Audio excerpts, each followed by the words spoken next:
ハレルヤ感謝いたします。今日もよろしくお願いいたします。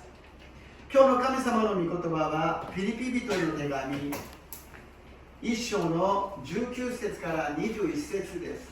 오늘 하나님 말씀은 빌립보서 1장 19절에서 21절까지 말씀이 되겠습니다. 우리가 함께 읽겠습니다. ご一緒に読みましょう。というわけはあなた方の祈りとイエス・キリストの御霊の助けによってこのことが私の救いとなることを私は知っているからです。それは私の切なる祈りと願いにかなっています。すなわちどんな場合にも恥じることなくいつものように今も大胆にかかって生きるにも死ぬにも私の身によってキリストが崇められることです。私にとっては生きることはキリスト、死ぬことも益です。アメン。8月の御言葉、ヨハネ4の24です。8월달의 말씀, 요한복음 4장 24절 읽겠습니다. 読みましょう。神は霊ですから、神を礼拝する者は霊と誠によって礼拝しなければなりません。アメン。今日の題は、主にあって喜びなさい。主にあって喜びなさい。오늘 말씀의 제목은 주 안에서 기뻐하라, 주 안에서 기뻐하라입니다. 지금 이 날씨가 덥고 지질이 불안이 있고 있는데 기뻐하고 계십니까? 아멘. 暑くてですね、地震もあって世界情勢良くないのにそんなのんきに喜んでいられますかっていうかもしれませんね。私たちの感情や私たちの理性では喜ぶことはできません。 우리들의 감정이나 우리들의 이성으로는 기뻐할 수 없습니다. 우리가 기뻐할 수 있는 것은 영으로서 성령님이 우리에게 임했을 때 기뻐할 수 있다는 것입니다. 私たちのうちに聖霊様が望むときに霊によって私たちは喜ぶことができるのであります。 私たちがこの世に生まれて大切なもの、そしてこれは絶対私は逃すことができないというものがあるはずであります。 우리가 이 세상에 태어나서 귀하게 여기는 것이 있을 거예요. 정말 이것만은 빼앗길 수 없고 없앨 수 없다는 것이 있을 것입니다. 각자가 다 다를 것이에요. みんなが違うものを求めていると思います。しかし私たちはイエス様を信じるものでありますから、 主にあって私たちに一番大切なことはイエス様を信じることであります。 우리는 모두 다 예수님을 믿는 사람입니다. 그렇기 때문에 우리가 가장 귀하고 가장 복된 것은 예수님을 믿는 것입니다. 우리가 예수님을 믿는 것은 기적 중에 기적이요 은혜 중에 은혜이라는 것입니다. 私たちがイエス様を信じることは奇跡の中の奇跡であり、恵みの中の恵みであります。 그런데 문제는 무엇이냐면 예수님을 그냥 믿는 것이 아니라 잘 믿어야 된다는 것입니다. だけどもただイエス様を信じるだけではなく、よく信じなければならないということであります。 じゃあただ信じることとよく信じることは何が違うんですか? 그냥 믿는 거하고 잘 믿는 거하고 그 차이는 무엇입니까? 그것은 기준입니다. 무엇을 기준으로 하고 믿고 있느냐? 내 감정으로, 내 생각으로, 내 지식으로 믿느냐? 아니면 성경을 기준으로 믿고 있느냐? 何が大切かというと基準であります。私の感情、私の好き嫌いで信じているのか、私の知識で信じているのか、あるいは聖書の御言葉によって聖書を基準として信じているのかということであります。 8月は少しピリピリ人の手紙を通して信仰というものをですね、もう一度基礎を正しく据えて私たちの信仰が成長しますように主の皆によって祝福いたします。 8월달은 빌립보서를 통하여서 우리들의 믿음을 다시 한번 뿌리를 내려서 건강한 믿음이 되시기를 주님의 이름으로 축복합니다. 첫 번째로 믿음, 예수님을 믿는 것이 어떤 것이냐? それではイエス様を信じることとはどんなことですか? 루카の福音書18章の8節です。누가복음 18장 8절 말씀을 읽겠습니다. 読みましょう。あなた方に言いますが、神は速やかに彼のために正しい裁きをしてくださいます。しかし人の子が来た時、果たして地上に信仰が見られるでしょうか。アメン。イエス様が再臨される時にイエス様は信仰を見ることができるでしょうかと言われているのです。예수님이 재림하셨을 때 믿음을 볼 수 있겠느냐고 지금 질문하신 것입니다. 아니, 예수님 믿는 사람이 얼마나 많은데요. 세계로 교회가 얼마나 많은데요. 인구가 70억, 80억이라 그러지만 크리스찬은 25억, 30억 정도 될 거예요. 카톨릭을 빼더라도 10억 정도는 될 거예요. イエス様、世の中に教会はどんなにたくさんあるでしょうか。クリスチャンたちたくさんいるんですよ。世界の人口が70億、80億だと言われているけど、そのうちの25億、30億はクリスチャンじゃないですか。いや、カトリックを抜かしたとしても10億ぐらいはなるじゃないですか。アブラハム一人がやがてヨセフを通して70人がエジプトに入り200万人になったけれど、今は何十億というふうになったならば多くなったんじゃないですか。아브라함은 한 사람을 선택하시고 그리고서는 요셉을 통해서 70명이 애굽을 들어가고 애굽을 나갈 때 200만 명이 되었지만 200만 명이 지금은 몇십억의 사람이 되었다라면 많은 사람들이 지금 된 것이 아닙니까? 그런데 문제는 무엇이냐면 우리가 생각하는 믿음, 나는 믿고 있어 라는 믿음과 주님이 보시는 믿음이 다르다는 것입니다. 問題は私たちは信じています。クリスチャンですということと、イエス様が望んでいる信仰、クリスチャンは違うということであります。だからピリピ人の手紙は信仰というものはどういうものなのか私たちに教えるのです。 그래서 빌립보서 우리에게 믿음이라는 것은 무엇이냐고 우리에게 가르쳐 주시고 있습니다. 바울 선생이 이야기합니다. 기뻐하라고 이야기합니다. 그것도 항상 기뻐하라고 합니다. 그것도 다시 말하노니 기뻐하라고 말씀하십니다. パウロ先生は私たち喜びなさいと言っているのです。それもいつも喜んでいなさいと言っているのです。もう一度あなた方に言います。喜びなさいと言っているのであります。私たちがイエス様を信じながら喜びがないならば、イエス様を信じながら私たちに平安がないならば、イエス様を信じながら私たちに愛がないならば、それはイエス様を信じていることではない。私は信じていますよ。しかしそれはイエス様を本当に信じていることではなく、宗教としてあなたは信仰生活をしているんですよ。 예수님을 믿으면서 기쁨이 없어요. 사랑이 없어요. 평안함이 없어요. 주님께서 말씀하십니다. 그것은 나를 믿는 것이 아니라고 이야기합니다. 아니, 나는 믿고 있어요. 교회 다니고 있고 열심히 기도하고 있어요. 그냥 사랑이 없고 믿음, 기쁨이 없고 평안함이 없는 것뿐이에요. 그게 없는 걸 어떡하라고요? 그것은 우리가 예수님을 믿는 것이 아니라 종교 생활을 하고 있다라는 것입니다. 다시 한번 말씀드립니다. 항상 기뻐하십니까? もう一度聞きます。いつも喜んでいますか？私は御言葉を準備しながら、私は今喜んでいるんだろうか？牧師である私が喜んでいるんだろうか？浜松の生徒の皆さんと共に喜んでいるんだろうか？人生生活をしながら喜んでいるんだろうか？平安があるんだろうか？愛があるんだろうか？じゃあ私は何をしているんだろうか？よく私たちはクリスチャンの中でこういうことを言います。決してあの人は変わらない。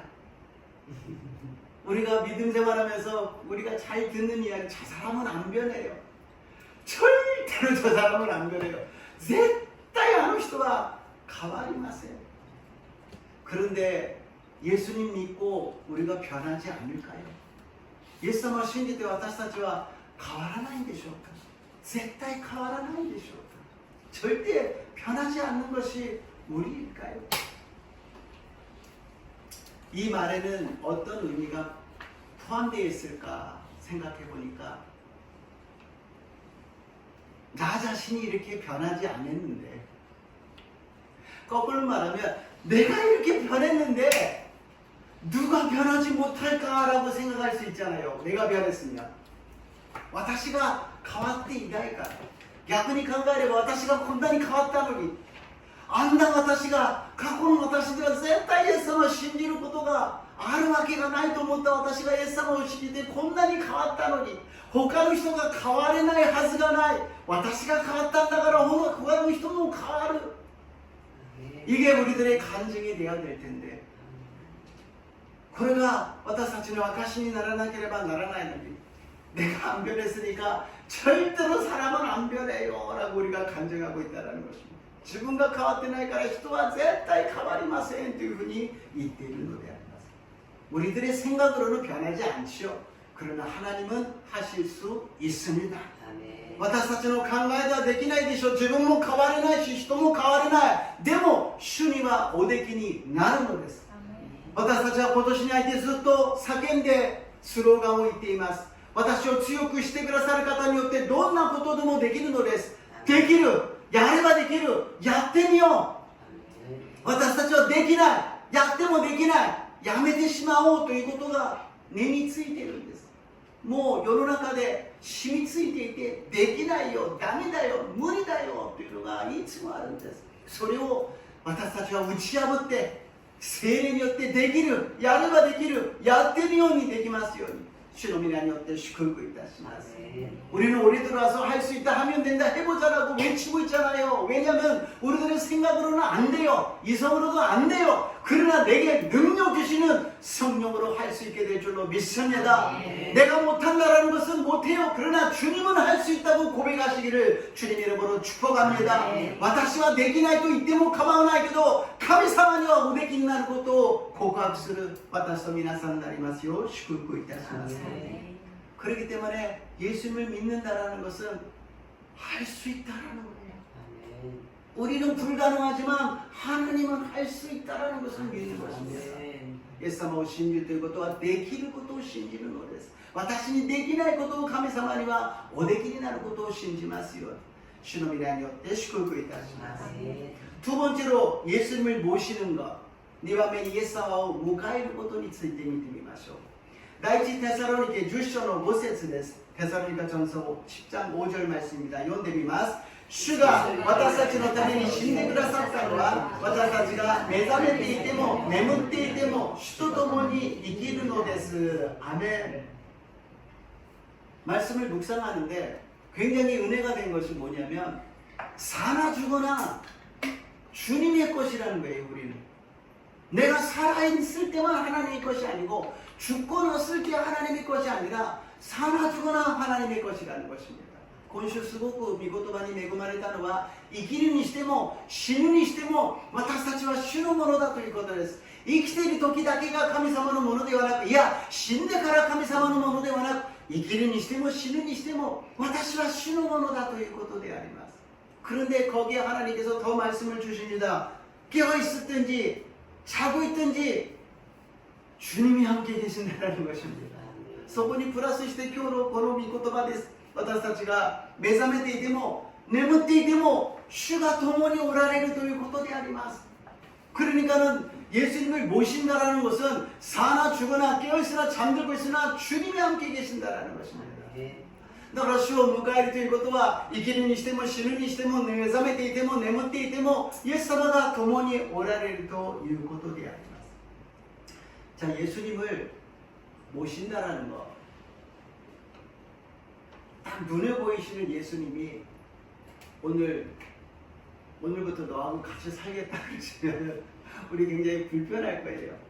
目に見えるイエス様が今日からあなたと共に生活するからねって言われて、私たちはすごく負担になるでしょう。例えば私が皆さんに訪問ではなく、カバンを持って1ヶ月一緒にあなたの家で暮らしますからよろしくお願いしますと言ったら、っていうふうになるでしょう。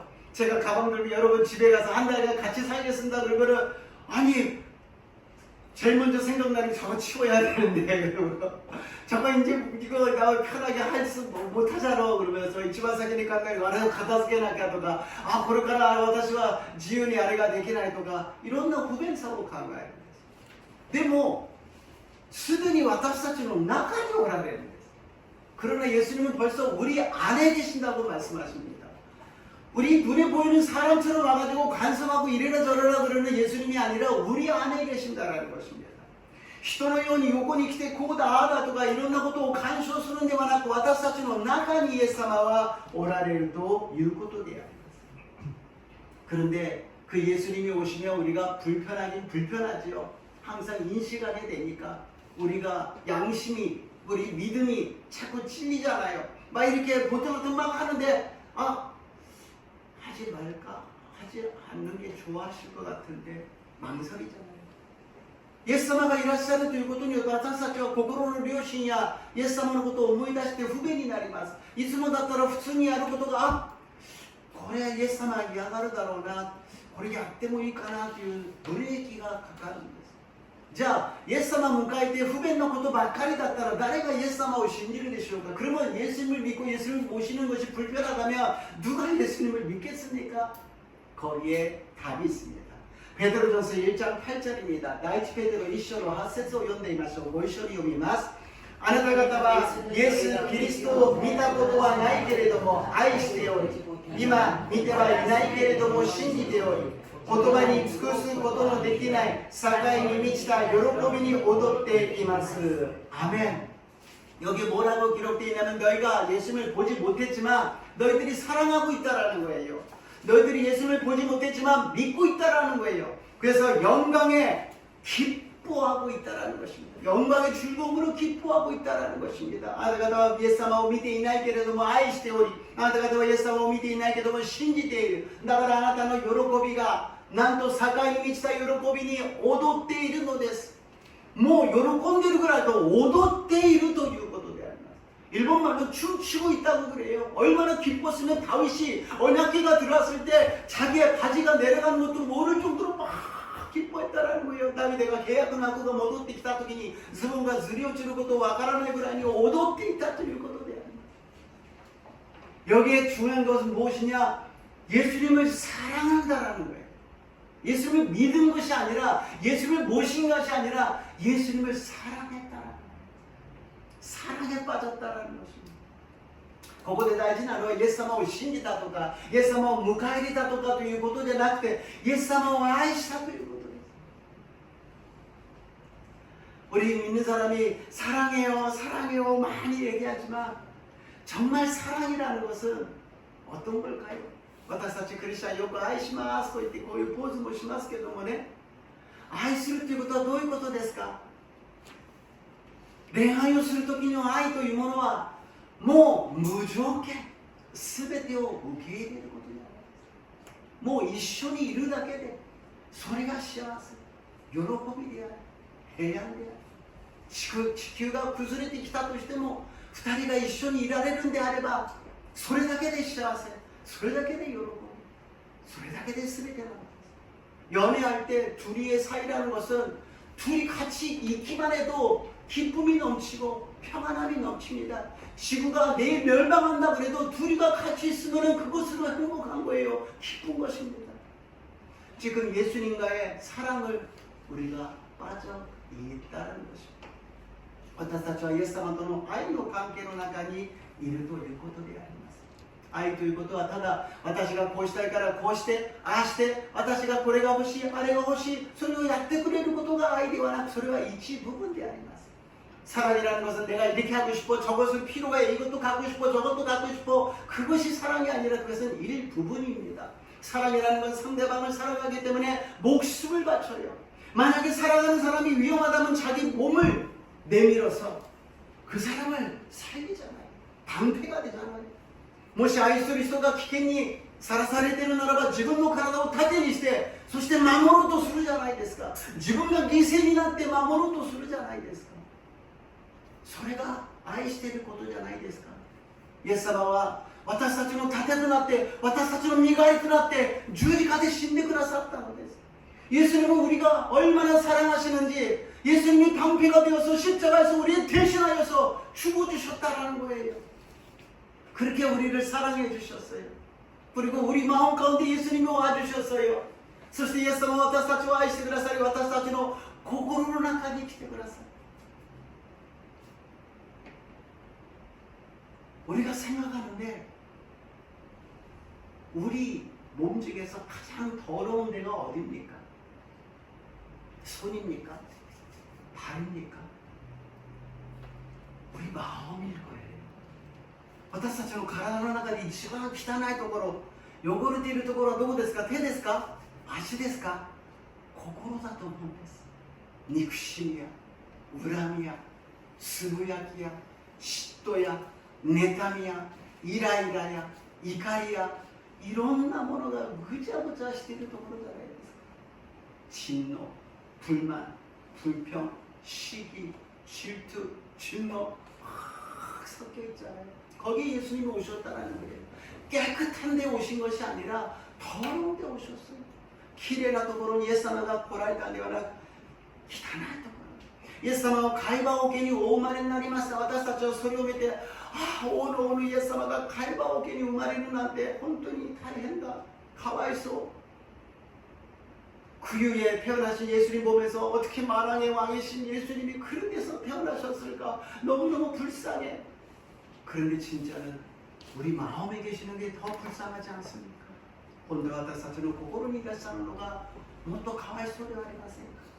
しかしイエス様は少しもかわいそうだと嫌だと思いません。私たちが愛しくて仕方がないのです。私たちの存在が愛しくて愛しくてしょうがないのです。赤ちゃんが生まれた時にその赤ちゃんはどんなに可愛いですか。目の中に入れても痛くないということは体験するとわかるじゃないですか。 아이를 보면서 눈에로도 아프지 않다고 합니다. 얼마나 귀여운지 얼마나 사랑스러운지 그런 눈으로 주님이 우리를 사랑하셨다는 거죠.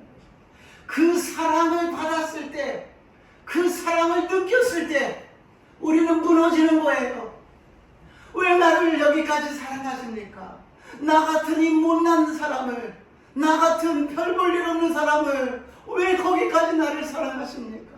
その愛に触れられた時私たちは崩れるのです。どうして私を、どうしてそこまで私を、こんな私を、足りない私を、どうでもいいような私を愛してくださるんですか。その愛を受けた人はイエス様を信じることを恥ずかしいと思います。그 사랑을 받은 사람은 예수님 믿는 것을 부끄럽다고 생각하지 않습니다. 빌립보서 1장 20절입니다. 빌립보서 대가면 1章の20節をもう一度読んでみましょう。읽겠습니다. それは私の切なる祈りと願いにかなっています。すなわちどんな場合にも恥じることなくいつものように今も大胆に語って生きるにも死ぬにも私の身によってキリストが崇められることです。아멘. 부끄러워하지 않는 이유는 내가 살든지 죽든지 주님의 존귀하게 하는 우리들의 모습이라는 거예요. 내가 주님께 어떻게 영광을 돌릴까? 제가 잘한 게 뭐가 있을까? 아무것도 못해요. 저 아무것도 가진 거 없어요. 주님께 할 수 있는 거 아무것도 없어요. 그러나 주님은 우리가 사나 죽으나 그냥 존재 자체로서 존귀하게 되시고 영광받아 주실 줄로 믿습니다. 私はイエス様に何もできません。何も捧げるものも何もすることはできません。でもイエス様は言われるのです。あなたが生きるにも死ぬにも存在自体がもう神様を崇め、イエス様を崇め、聖霊様を崇めることができるのです。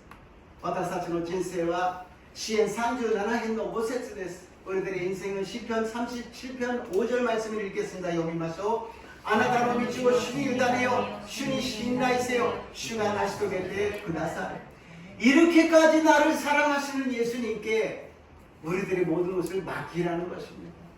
그렇잖아요. 이 정도 사랑하시는 예수님께 못 맡기겠습니까? 내가 꼭 내가 살아야 되겠습니까? 주님께 맡기시기를 주님의 이름으로 축복합니다. これほどまでも私たちを愛してくださるイエス様に委ねられませんか？いや、私がやらないと気が済まない。そう思いますか？ここまで愛してくださるイエス様に委ねますように、主の皆によって祝福いたします。そうすると主は成し遂げてくださるというのです。ちょっと前に戻りましょう。主が成し遂げてくださる。그러면 주가 이루어 주신다는 것입니다. 가장 좋은 길로, 가장 좋은 곳으로 인도해 주실 줄로 믿습니다. 이 집안 요임이죠. 이一番良いものを満たしてくださると信じます。3番目に私たちは主のものなんです。우리는 주님의 것입니다. 수요일날에 말씀드렸지만 우리가 예수님을 믿고 구원받았어요. 죄를 용서받아서 이제 마귀의 지배에서 하나님의 것이 되었어요. 그러나 우리가 또 죄를 짓잖아요. 그러면 하나님 것에서 이제 또 사탄의 것으로 빼앗겨서 우리가 사탄의 것으로 되는 거. 水曜日話しましたが、私たちは罪を犯して神様と別れていましたが、イエス様を信じて罪が許されて和解した。でも私たちはまた罪を犯します。そしたら神様の元にいたけども悪魔にまた引きずられて支配されるが違うんです。私たちが一回救われたことによって私たちは主のものなのです。主のものになったものはたとえどんなものでも奪うことはできないのであります。한번 주님의 것이 되었다면 어떤 것도 빼앗을 수 없다라는 것입니다. 그래서 주님께서는 너는 내 것이라고 말씀하십니다. 하나님이 내 것이라고 그러는데 누가 뭐라 그럴 수가 있겠습니까? 神様が私のものだというのに誰が他のことを言うことができるでしょうか。私たちはこのように愛されて救われて神様を信じるものとなり主を崇めるものになったのです。私は主のものですと告白するときに主は栄光を受けてくださると信じます。 우리가 주님을 주님이라고 인정하고 나는 주님의 것입니다라고 고백할 때 주님께서는 존귀케 되시고 영광받아 주실 줄로 믿습니다.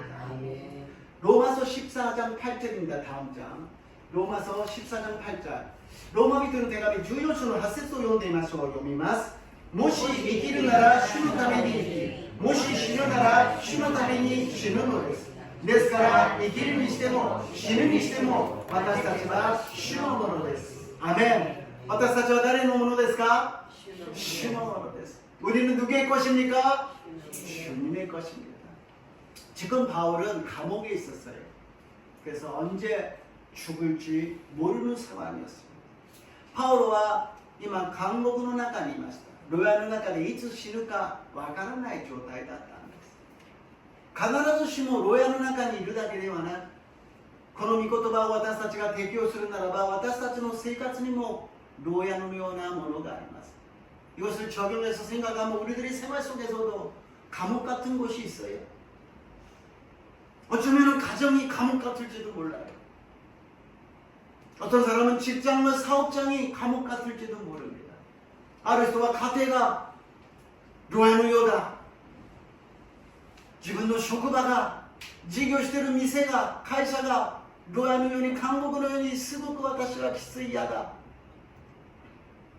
어떤 사람은 교회가 감옥같이 지긋지긋하다는 사람도 있어요. ある人は教会がもう牢屋みたいにもう嫌気がさして嫌だという人もいるのであります。 그런데 바울은 그 감옥을 보는 것이 아니라 감옥을 넘어서 그 영이 하나님과 접하고 있기 때문에 교제하고 있기 때문에 모든 것을 초월하고 있었어요. 내가 감옥에서 아무것도 못하고 이대로 죽는다 할지라도 하나님은 역사하고 계시고 하나님은 일하고 계시고 하나님의 큰 비전 세계의 하나님의 나라가 임하게 하여 주실 것을 믿었습니다. 바울은 たとえ自分は牢屋の中にいて何もできなかったとしてもこのまま死んだとしても自分の肉体ではなく霊によって神様と交わっていました。 神様は私は限界のある弱い人間で何もできないけど神様は全能の力で全世界を救い全世界に神の御国を望ませます。そのことが着々と進んでいますことを感謝いたします。だから死ぬにも生きるにも私は主のものです。外に出て一生懸命福音を伝えている時だけがパウロではなく牢屋の中で何もできないそんな弱い姿でもパウロなのです。 바울은 바깥으로 나가서 열심히 복음을 전하고 기적을 일으킬 때만 바울이 아니라 감옥 안에서 아무것도 못하는 그런 연약한 모습이라도 바울이었다는 것입니다. 우리도 그렇잖아요. 막 총 나가라 칼 나가라 잘 될 때도 있지만 전혀 안 될 때도 있어요. 이것도 안 되고 저것도 안 되고 아무것도 안 될 때가 있어요. 그러나 사나 죽으나 하나님의 영광이 나타날 줄로 믿습니다. 私たちもそうじゃありませんか。全てがうまくいく時もあります。いや、私がもう計画して思うこと全部うまくいくぞという時もあるけれど、何をやってもうまくいかない時があります。なんでこうなるんだ、私はなんでこんなに全てがうまくいかないんだ、何もできないじゃないかという時もあります。しかし生きる時にも死ぬ時にも主のものなのです。主は栄光を表してくださいます。主は私たちを愛してくださる。私たちに喜びと平安を持って信じていきなさいと言っているのであります。 주님의 영광은 절대로 변하지 않습니다. 그러니까 너는 나를 믿고 나를 기뻐하고 나를 사랑하라고 말씀하십니다.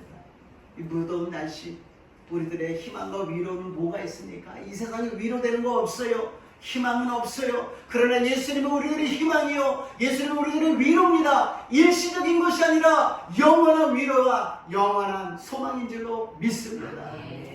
暑い日が続いて世の中に希望がないでしょう。いいことが何もないでしょう。世の中に慰めも希望もありません。あっても一時的なものでなくなってしまいます。しかし私たちに慰めと希望を与えてくださるイエス様は昨日も今日もいつまでも同じであり、永遠の慰めと永遠の希望を与えてくださると信じます。第一コリント6章の20節です。コリント전서6장20절 말씀 읽겠습니다. 読みます。あなた方は代価を払って買い取られたのです。ですから自分の体を持って神の栄光を表しなさい。アメン。私たちの体でどうやって栄光を表すことができるんですか？告白です。信仰の告白です。私は生きるにも死ぬにも眠っていても目覚めていても主のものですと告白するときに神様が崇められ栄光を受けてくださると信じます。 우리들의 육체는 어떻게 영광을 돌립니까? 우리들이 자나깨나 죽으나 사나 나는 주님의 것입니다라고 신앙 고백 드렸을 때 하나님이 영광 받아 주실 줄로 믿습니다. 이사야서 43장 7절입니다. 이사야 43章の7節を読んでみましょう。私の名で呼ばれるすべてのものは私の栄光のために私がこれを創造した、これを形作り、これを作った。アメン。 私たちが母の胎の中にいる前から神様は私たちを選んでくださり、私はあなたを愛している、私はあなたの名を呼んだ、あなたは私のものだと言ってくださったのであります。 우리들의 어머니의 태 속에 있기 전부터 하나님은 우리를 선택하시고 내가 너를 사랑한다, 내가 너를 지명하여 불렀나니 너는 내 것이다 말씀하십니다. 우리가 고백할 것은 무엇입니까? 너는 내 것이다 그랬을 때 아멘, 나는 주님의 것입니다. 고백하시기를 주님의 이름으로 축복합니다. 아나타와 와타시のものと言っている神様に私たちは何と答えますか？アーメン。そうです。私は主のものです。これより告白するときに一番神様が喜ばれることです。自分の親があなたを愛しているよ、あなたは私の子だよというときに子供ができることは、そうだよ、私はあなたの子供よ、あなたの子供ですというときに最高の幸せの瞬間になると信じます。 부모가 내가 너를 사랑한다, 너는 내 자식이다 그랬을 때 자녀가 네, 저는 아버님 어머님의 자녀입니다, 저도 아버님 어머님을 사랑합니다 이랬을 때 가장 행복한 가정이 될 줄로 믿습니다. 저 여러분이 하나님의 귀한 자녀로서 하나님과 행복한 관계가 되어서 항상 기뻐하시기를 주님의 이름으로 축복합니다. 私と皆さんが神様の子供として良い関係の中で神様に会っていつも喜ぶ私と皆さんがありますよう祝福いたします。最後に第一コリント1章の27節から29節です。コリント전서 1장 27절에서 29절 2페이지になっています。2페이지로 갑니다. 함께 읽겠습니다. 読みましょう。しかし神は知ある者を恥ずかしめるためにこの世の愚かな者を選び、強い者を恥ずかしめるためにこの世の弱い者を選ばれたのです。またこの世の取るに足れない者や見下されている者を神は選ばれました。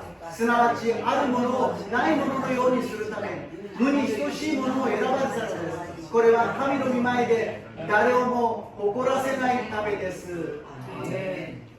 정리해봤어요. 整理してみました。 세상에 미련한 것들을 택했다는, 우리를 택했다는 거예요. 미련하다는 거예요. 아유, 지혜가 있으면 좋겠다 그럴 때 있잖아요. 아, 머리가 좀 좋았으면 얼마나 좋을까. 私たちはこの世の愚かなものを選ばれて、私たちは愚かだということです。もっと知恵があったら、もっと頭が良かったらいいのにな。でも神様は私たちを選んで知恵のあるものを恥ずかしめるのです。 그러나 하나님께서 지혜 있는 자를 우리를 통하여서 부끄럽게 하신다고 말씀하십니다. 우리는 세상에서 약해요. 더 힘이 있으면, 권력이 있으면, 물질이 있으면 私たちは弱いものです。もっと権力が、もっと力が、富があればいいな。でも私たちの弱さを通して強いものを恥ずかしめる 우리들의 약한 걸 통하여서 강한 자를 부끄럽게 만들어 주신다는 것입니다. 우리는 천하고 멸시받고 핍박받는 없는 것 같은 사람이지만 하나님은 있는 것들을 피하려고 우리를 선택하셨다는 것입니다. 私たちは取りに足らない、見下されている、迫害されている、ないもののようなものかもしれないけれども、あるものをないもののようにするために私たちを選ばれたのです。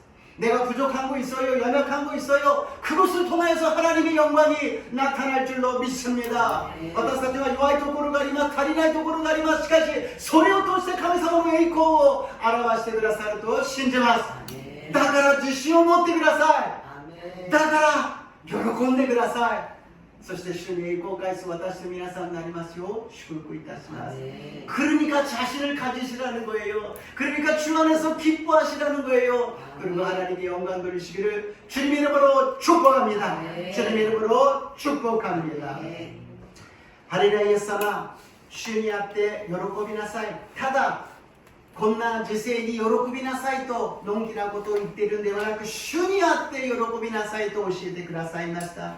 주님 이러한 시대에 그냥 기뻐하라는 것이 아니라 주 안에서 기뻐하라고 말씀하셨습니다. 주를 믿고 주를 모시고 나는 주님의 것입니다. 우리 인생을 축복하여 주시고 인도하여 주시옵소서. 주여, あなたを信じ、あなたを迎え入れ、私たちはあなたのものです。主よ、どうぞあなたの栄光を表してください。イエス様の皆によってお祈りいたします。イエスの이름으로 기도드리옵나이다. 아멘. 賛美を捧げます。賛美の歌詞をですね、日本語が少し1986年ぐらいに訳したものなんでいまいちなんですけども、一緒に歌いたいと思います。함께 오래간만에 찬양하겠습니다.